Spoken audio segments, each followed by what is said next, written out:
from these code changes for irritant contact dermatitis. So what are they? Here's the first objective. So these are international standards for diagnostic health information. So it's a systems global data for reporting and analyzing what's going on with different diseases around the world. And why is this important? This way we can compare the mortality and the morbidity data for the different diseases around the world.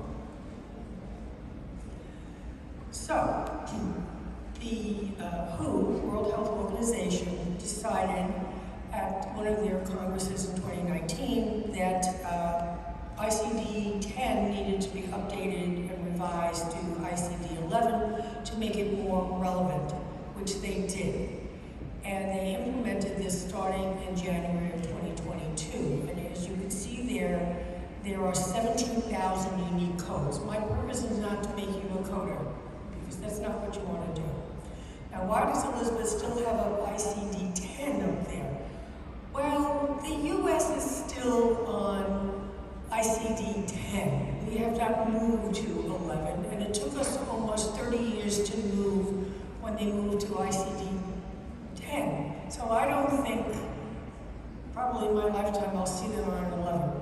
But that only has 14,000 unique codes.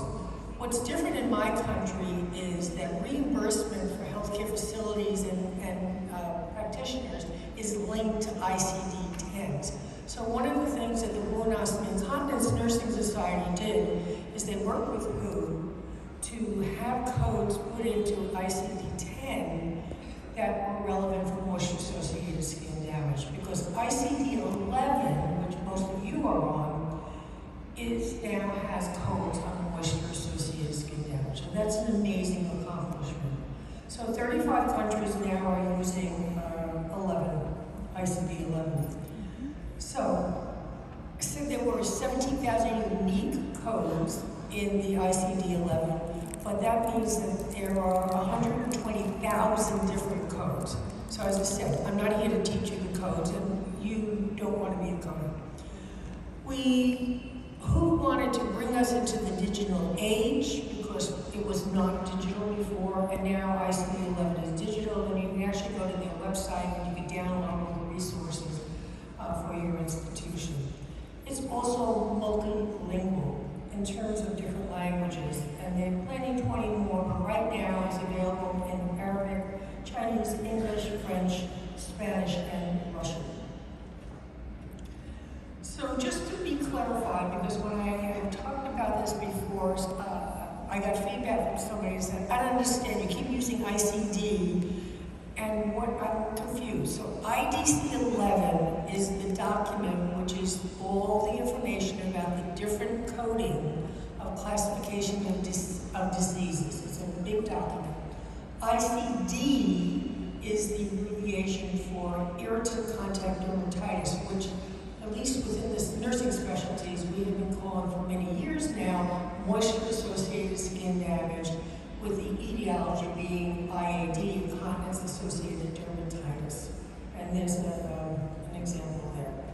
So here are all the codes, and again, I'm not doing this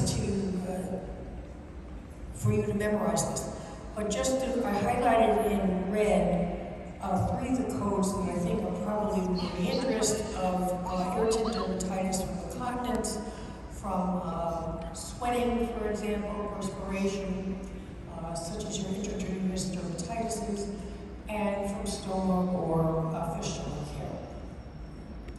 So here are in bigger, and one of the things that I thought was interesting is they actually had a code for napkin dermatitis, and I think they really meant to say nappy, because I know in the UK that diapers are called nappies. So I just found that interesting language in there to bring forward to you.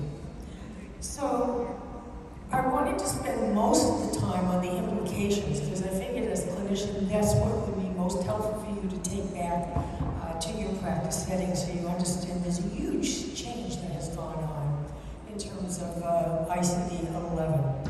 And remember, the function here is to have the data so that researchers, for example, can help us with what's the best way forward with evidence, and we can look at across countries what's going on and come up with good solutions. So research will be triggered by big data and certainly publications, which is an editor, a journal with Dr. Sybil. We're always happy to have manuscripts. So better health with better information